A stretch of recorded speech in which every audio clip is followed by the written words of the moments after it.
and on renewable energy, on hydrogen, ammonia. They were very active pursuing, and fortunately, we in Malaysia is also the hub within ASEAN in terms of this renewable energy and green technology.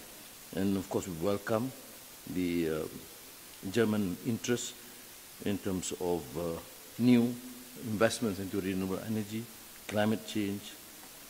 We have, of course, took this opportunity to discuss, and I appreciate the candor, willingness of Chancellor to deliberate on many issues.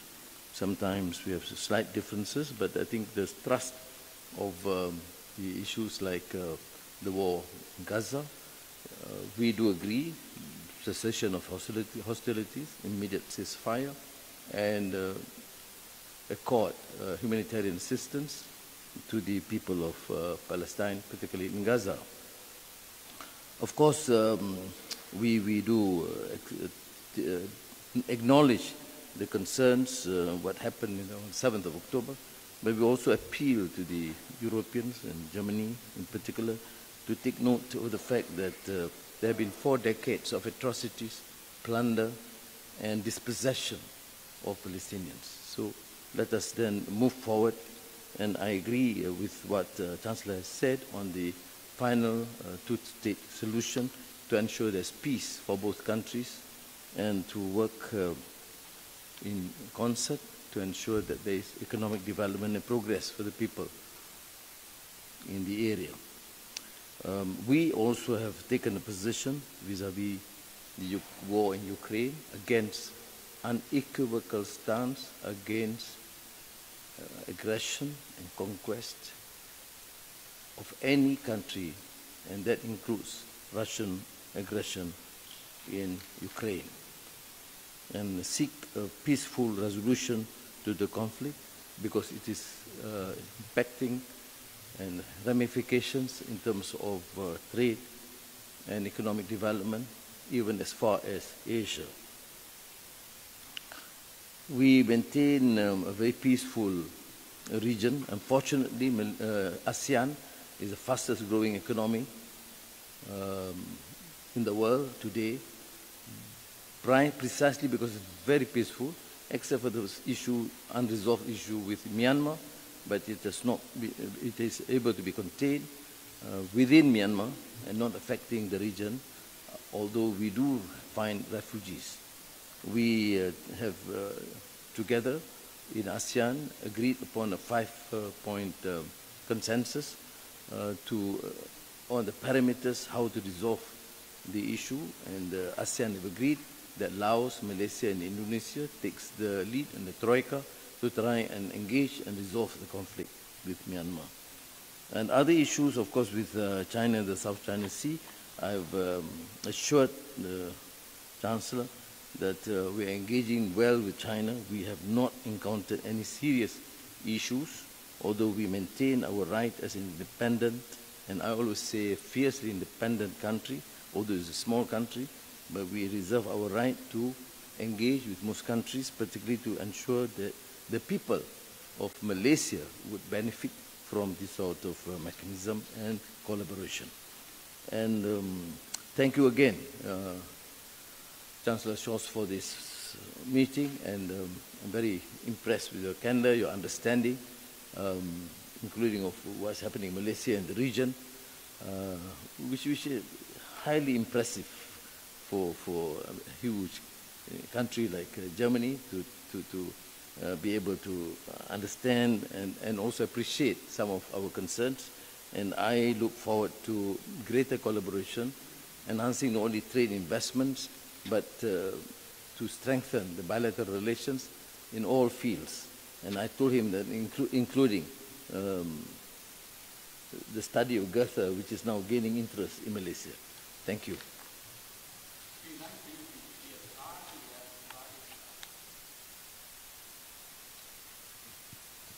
Good evening, Najmuddin from News Straits Times. My question is for Datuk Sri Anwar.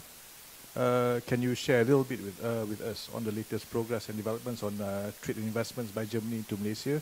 And perhaps can you also elaborate somewhat on the administration's challenge with regards to the shift towards renewable energy in Malaysia.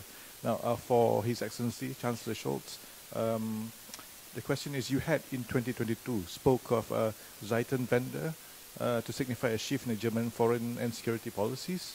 But with your greater focus now on Southeast Asia, or rather ASEAN context in general, how does Germany view Malaysia in terms of bilateral importance, trade, as well as on regional issues? Thank you. Well, within the European Union, Germany, of course, our largest trading partner, and you have invested a substantial amount, close to $15 billion. And in our discussions, as I've mentioned in Infineon and many leading German companies, I'm, of course, extremely glad that they have chosen Malaysia to be an important hub, center of excellence, training, and important hub in the region. So I look forward to further collaboration on this subject. Although we have also said that training should be the focus. We have 1,000 students here throughout Germany. You have a few hundred in Malaysia, which is something welcome. But of course, working with many of the German companies for training and for initial exposure. In terms of renewable energy, that has been our thrust, our focus now. And we are fortunate because we're strong in solar, strong in green, and strong in terms of our capacity to export renewable energy, which we have done so to the capital of Indonesia, the new capital, to undersea cable, Green Energy to Singapore, and one dedicated to Peninsular Malaya. So it's a huge potential. That is why you can see this mushrooming of data centers and AI into the region in Malaysia. Schönen Dank für die Frage. Zunächst mal, die Zeitenwende liegt in dem russischen Angriff auf die Ukraine. Das ist die Aufkündigung einer Verständigung gewesen, die wir in den Vereinten Nationen in der ganzen Welt miteinander gefunden haben, nämlich dass mit Gewalt keine Grenzen verschoben werden. Und der russische Angriffskrieg hat genau das zum Ziel, das eigene Territorium als großes Land auf Kosten des Nachbarn zu vergrößern, mit einem furchtbaren Krieg. Das können wir nicht hinnehmen, nicht in Europa, auch nirgendwo sonst auf der Welt. Und deshalb ist es auch richtig für uns, dass wir die Ukraine unterstützen, dass wir dies auch sehr umfassend tun. Deutschland ist nach den USA der größte Unterstützer, finanziell, aber auch was Waffenlieferung betrifft, und in Europa bei weitem derjenige mit den größten Anstrengungen, der Ukraine bei ihrer Selbstverteidigung zu helfen. Aber es berührt eine Frage, die für die ganze Welt wichtig ist. Wer sich ein bisschen in der Geschichte der Welt auskennt, und die ist bunt und zahlreich, der weiß, dass wenn irgendwo irgendein politischer Führer sitzt und in Geschichtsbüchern blättert und sich überlegt, wo denn früher mal Grenzen waren, es dann viele, viele Jahre Krieg in der ganzen Welt geben wird. Wir müssen zu diesem Grundsatz zurückkehren, dass wir die Grenzen, wie sie sind, akzeptieren und nicht mit Gewalt ändern. Das ist das, was die Grundlage ist für den Frieden und die Sicherheit in der Welt. Und deshalb sind wir auch gemeinsam hier sehr klar. Für Deutschland bedeutet das aber nicht, dass wir unsere eigene ökonomische Entwicklung, die Entwicklung Europas und der Welt darüber aus dem Blick verlieren. Und wie Sie vielleicht schon gemerkt haben, spielt gerade für die von mir geführte Regierung und für mich als Kanzler Deutschlands es eine große Rolle, dass wir jetzt einen neuen großen Anlauf nehmen, die Beziehungen zwischen Nord und Süd neu aufzustellen, dafür zu sorgen, dass wir auf Augenhöhe miteinander kooperieren in politischer Hinsicht, dass wir gemeinsam an der Zukunft der Welt arbeiten, aber dass wir auch alles dafür tun, dass die ökonomischen Wachstumsmöglichkeiten und Potenziale vieler Regionen in der Welt auch maximal ausgeschöpft werden. Und deshalb spielt auch die ökonomische Kooperation zwischen Europa und ASEAN, zwischen Deutschland und ASEAN, zwischen Deutschland und Malaysia eine so große Rolle. Und wir wollen gerade in den Feldern, die wir eben hier schon benannt haben, vorankommen. Die erneuerbaren Energien sind dabei ganz zentral.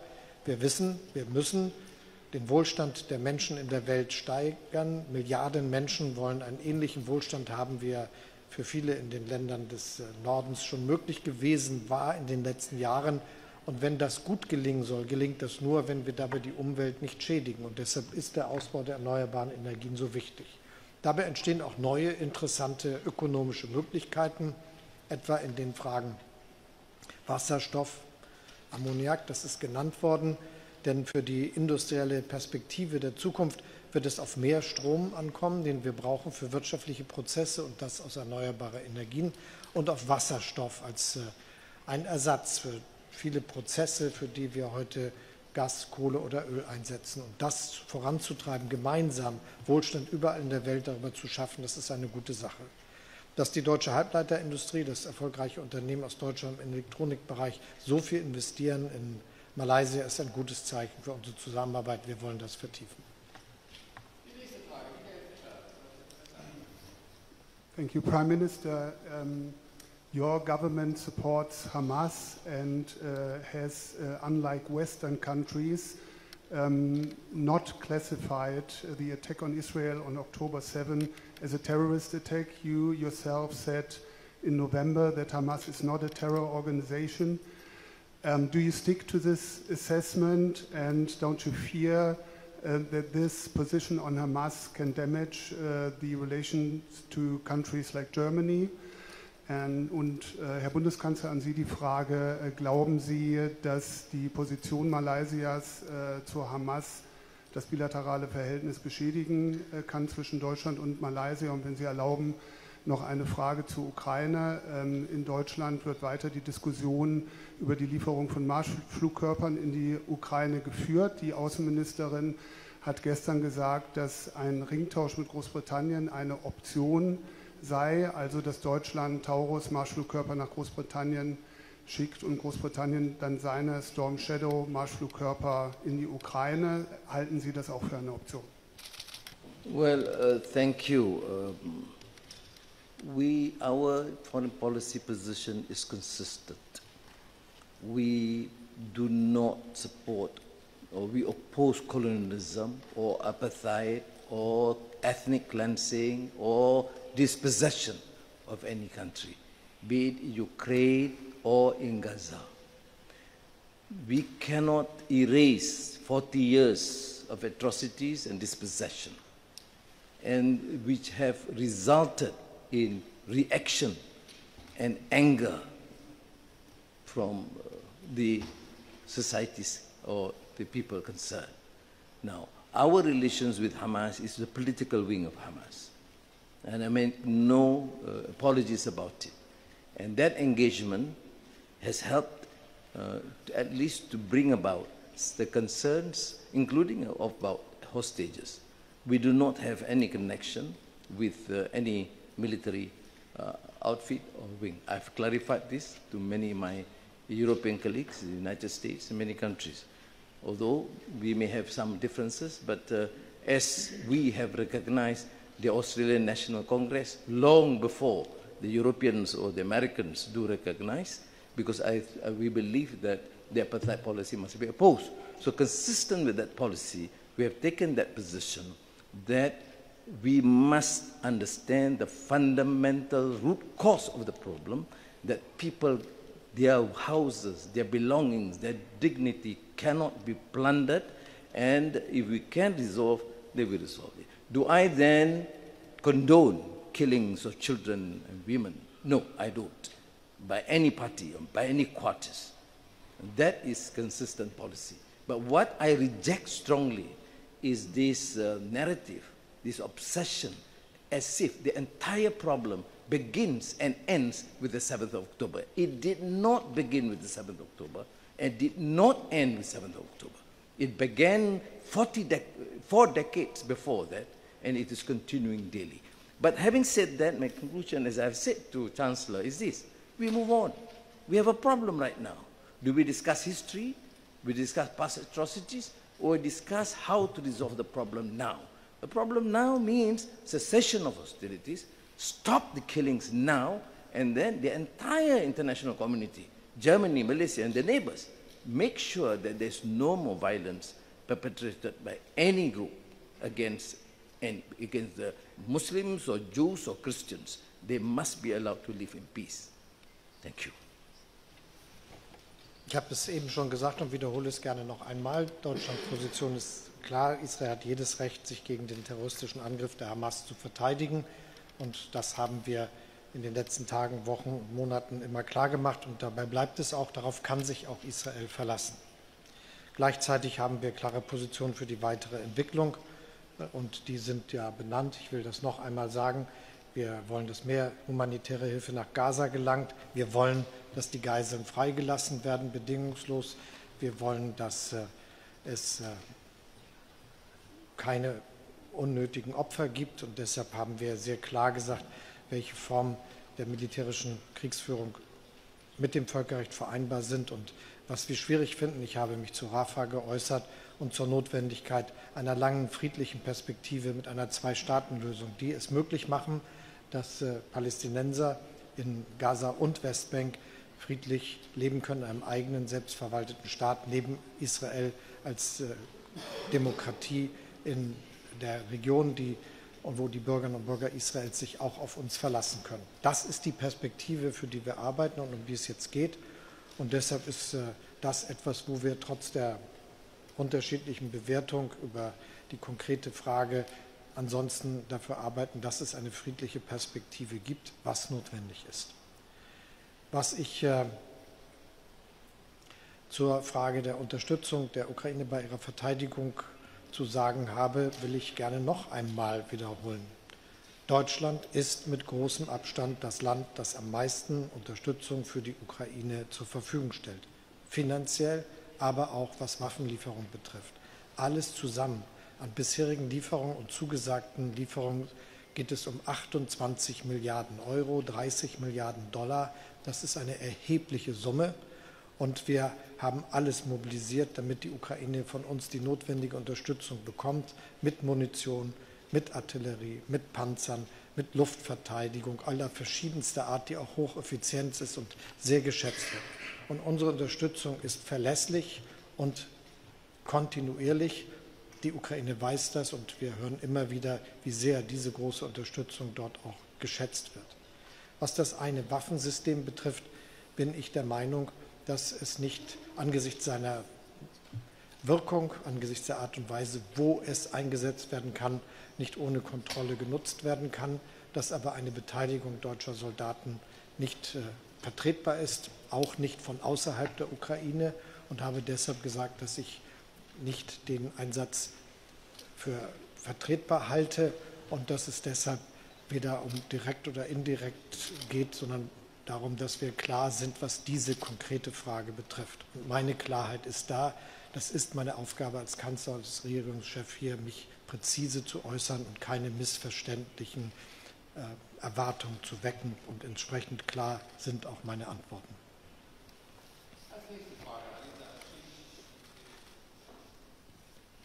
Good evening, Excellencies. My name is Haliza from TV3 Malaysia. You both mentioned about situation in Gaza, both mentioned about moving forward and two-state solution, but just how much influence this meeting can push for immediate humanitarian ceasefire? What next after this meeting? Well, Germany is an important country. Europe has established good relations with Israel, and we have slightly better relations with Palestine, both the Palestinian Authority and even the political wing of Hamas. Of course, it's our duty, and of course with the other countries, United States and Arab countries neighboring Palestine and Israel, to do the utmost. We will have to be more positive in this direction. Situation, of course, is chaotic, is uncertain, I admit. I don't think it's an easy resolution. It's not only a tough stance of the Palestinian fighters who have been who suffered immensely, but also a very tough stance by the Netanyahu government.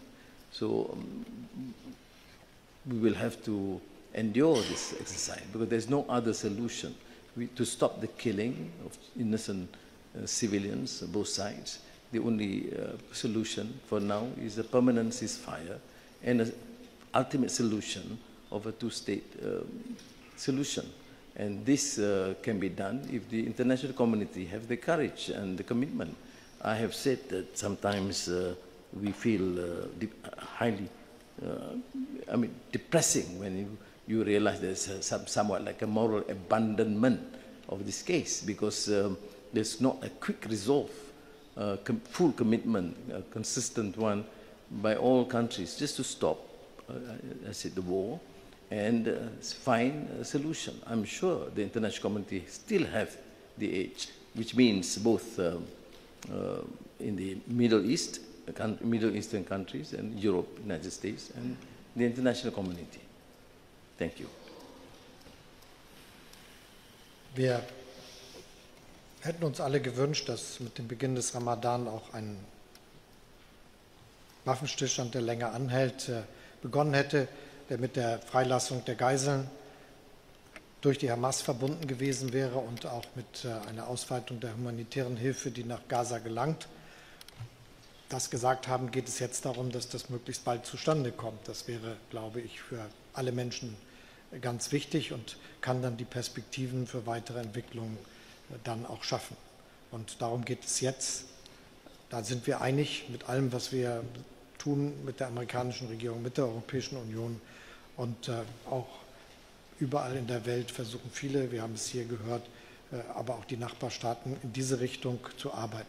Was wir verhindern müssen, ist eine Eskalation des Krieges und wir warnen auch davor, dass Iran oder die iranischen Proxys in diesen Krieg sich weiter verwickeln, als das jetzt schon der Fall ist. Das muss jetzt bald gelöst werden. Und wie gesagt, wie das gehen kann, ist etwas, über das für mich, für die Europäische Union, für die USA, für viele andere große Klarheit existiert. Und auch hier ist das ja gemeinsam genannt worden. Prime Minister, you are suggesting to leave history behind, but for the Israeli hostages, October the 7th is still the present, and for their relatives as well.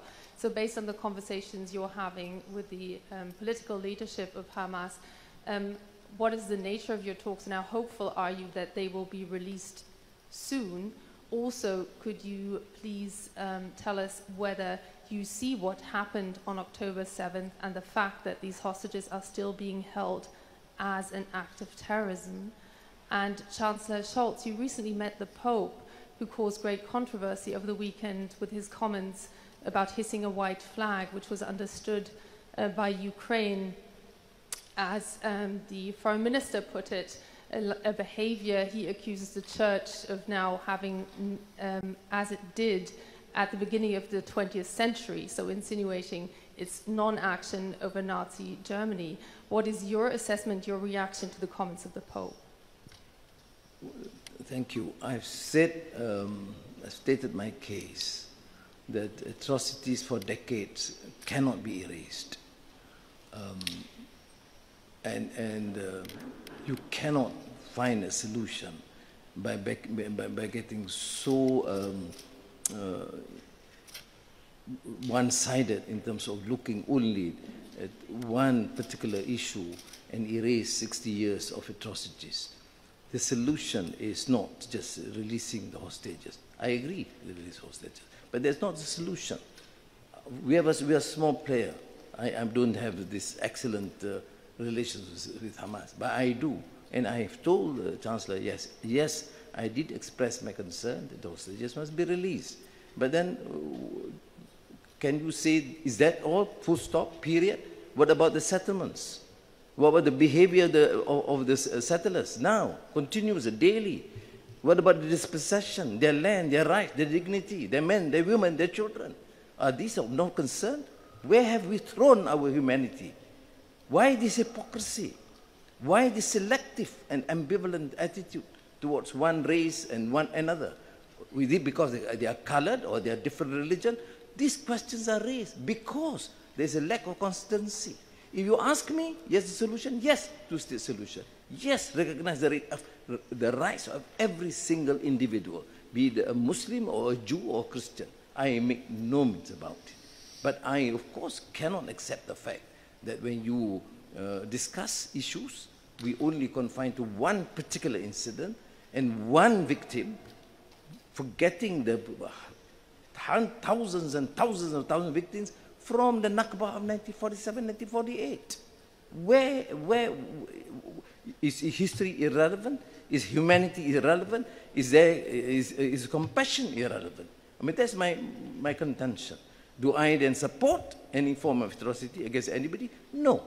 Do I believe the hostages should be kept? No. But to use the narrative only in one particular, it's not going to be a solution. You may satisfy some pockets of Muslims or Christians or Germans or Malaysians, but it does not and will not be able to resolve unless we are seen to be just and find an amicable resolution that is fair and just. Thank you. Noch einmal, was ich schon gesagt habe, Deutschland hat eine besondere und eine gute Beziehung zu Israel. Das ist für uns sehr wichtig und deshalb kann Israel sich auch auf uns verlassen. Wir haben eine klare Position über das, was jetzt notwendig ist. Dazu zählt die Freilassung der Geiseln, dazu zählt humanitäre Hilfe, dazu gehört die Perspektive einer Zwei-Staaten-Lösung. Darüber habe ich schon gesprochen. Ich will das hier nur noch einmal erwähnen. Und für uns ist das auch wichtig. Wir haben die Staatsgründung Israels sehr unterstützt und entlang dieser Linie wird sich die Politik in Deutschland auch immer weiter entfalten. Was den russischen Angriffskrieg gegen die Ukraine betrifft, ist die Position Deutschlands sehr klar. Die Ukraine hat das Recht, sich zu verteidigen und die Ukraine kann sich darauf verlassen, dass wir sie dabei unterstützen mit vielen, vielen Möglichkeiten. Ich habe schon gesagt, dass wir sehr weit vorne anstehen, wenn es um den Umfang und die Qualität der Waffenlieferungen geht, die wir zur Verfügung gestellt haben. Das ist auch richtig so. Und deshalb bin ich natürlich nicht einverstanden mit der zitierten Position. Meine Damen und Herren, ich darf mich herzlich bedanken für Ihre Aufmerksamkeit und schließe die Pressekonferenz morgen. Thank you.